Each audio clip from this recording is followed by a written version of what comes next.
So I want to tell you a little bit about the ritual we are about to engage.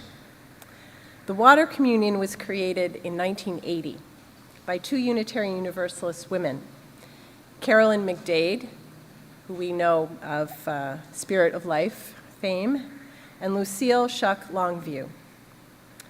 And they created it for a worship service for the Women and Religion Continental Convocation of Unitarian Universalists. McDade and Longview wanted to create a new ritual, they said, that spoke to our connectedness to one another, to the totality of life, and to our place on this planet. And they included an inclusive symbol of women's spirituality, water. They write, "Water is more than simply a metaphor. It is elemental and primary, calling forth feelings of awe and reverence. Acknowledging that the ocean is considered by many to be the place from which all life on our planet came, it is the womb of life, and that amniotic waters surround each of us prenatally. We now realize that this worship service was for us a new story of creation. We choose water as our symbol of our empowerment." Because water is a symbol of the sacred and mysterious connection to all life and to our belonging to this planet, as well as to one another. This is not the only ritual where we use water.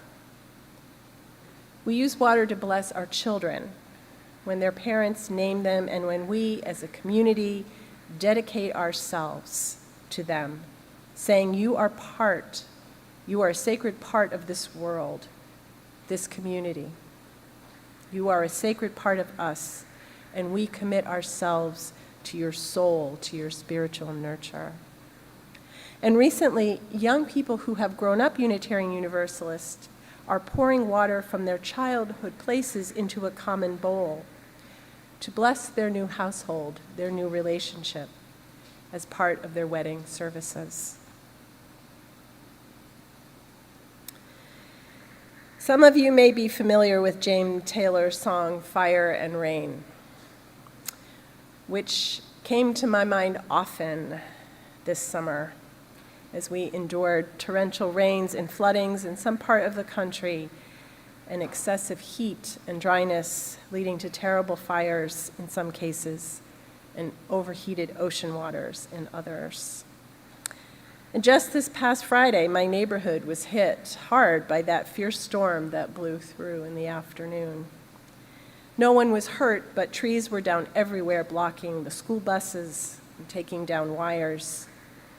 Too much water, too little water, too warm water.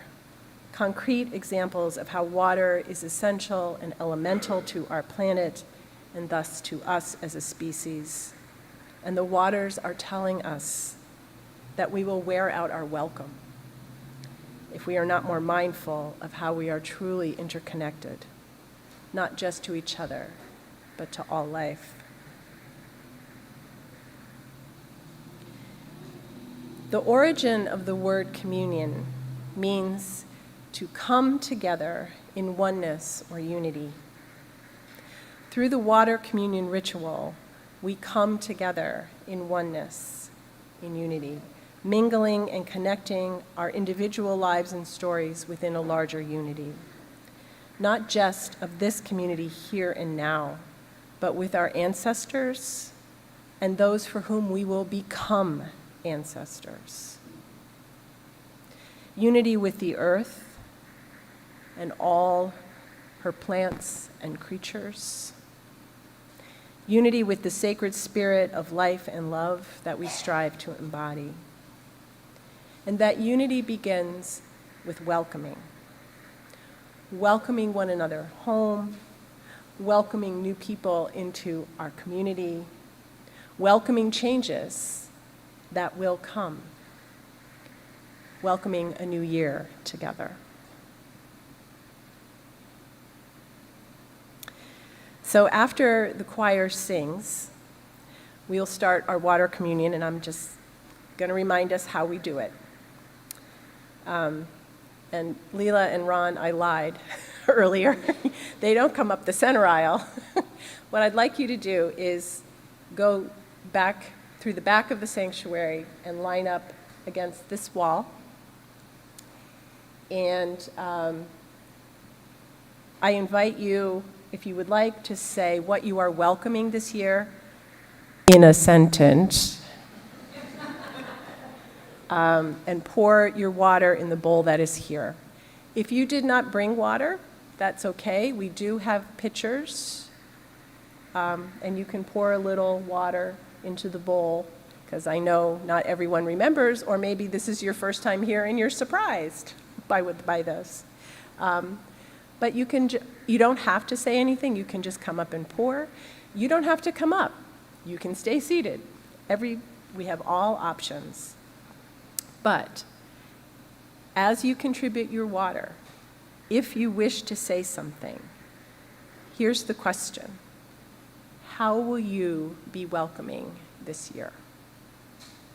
And after each person pours their water in the bowl, I invite all of us to say, welcome home. Let's try that.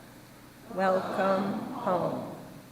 And if you're attending from home, and would like to share how you'll be welcoming in the YouTube chat, please do, and feel free to pour water in a bowl at your home.